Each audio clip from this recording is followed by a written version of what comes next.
ఏపీలో ప్రభుత్వ పథకాల నిధుల విడుదలకు ఈసీ అనుమతి నిరాకరించింది. ఎన్నికల ప్రక్రియ పూర్తయ్యే వరకు నిధుల విడుదలకు నో చెప్పింది ఈసీ.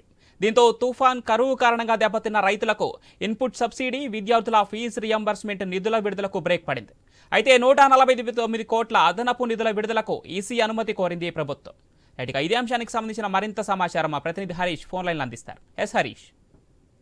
అవును, ప్రభుత్వం ఇప్పటికే భారీ ఎత్తున సంక్షేమ కార్యక్రమాలకు సంబంధించి నిధులను ఖర్చు చేస్తోంది అన్నటువంటి ఒక ప్రధానమైనటువంటి విమర్శలు ఎదుర్కొంటున్నటువంటి నేపథ్యంలో ఇప్పుడు ఎన్నికల కోడ్ అమల్లో ఉండటం, ఎన్నికలకు సంబంధించినటువంటి ప్రక్రియ ఆన్గోయింగ్ లో ఉండటం, ఒక వారం రోజుల్లో పోలింగ్ కు సంబంధించినటువంటి ప్రక్రియ కూడా ప్రారంభమవుతున్నటువంటి నేపథ్యంలో ఇప్పుడు సంక్షేమ పథకాలకు సంబంధించినటువంటి నిధులు జమకు సంబంధించినటువంటి అంశం ప్రభుత్వం పరిధిలో ఈసీ పరిశీలించాలని చెప్పి ప్రభుత్వం కోరింది. అయితే దీనిపైన ఈసీ నిరాకరించినటువంటి సిచ్యువేషన్. దాదాపు 610 కోట్లకు సంబంధించినటువంటి నిధులు రెడీగా ఉన్నప్పటికీ కూడా వాటిని లబ్ధిదారులకు సంబంధించినటువంటి ఖాతాల్లో జమ చేయడానికి ఈసీ అనుమతి కోరింది ప్రభుత్వం. దీనిపైన ఈసీ నిర్ణయం తీసుకుంది. ఈసీ తీసుకున్నటువంటి నిర్ణయంతో దాదాపుగా సంక్షేమ పథకాలకు సంబంధించినటువంటి నిధులు పంపిణీ, నిధుల జమ అనేది మాత్రం పూర్తిగా ఆగిపోయినటువంటి సిచ్యువేషన్ ఉంది. దీనిపైన ప్రభుత్వం ఏ విధంగా స్పందిస్తుంది, అటు వైఎస్ఆర్ కాంగ్రెస్ పార్టీకి సంబంధించినటువంటి నాయకత్వం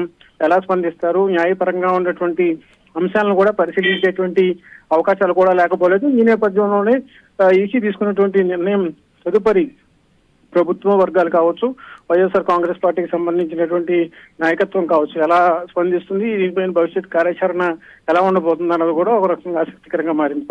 రైట్, థ్యాంక్ యూ హరీష్.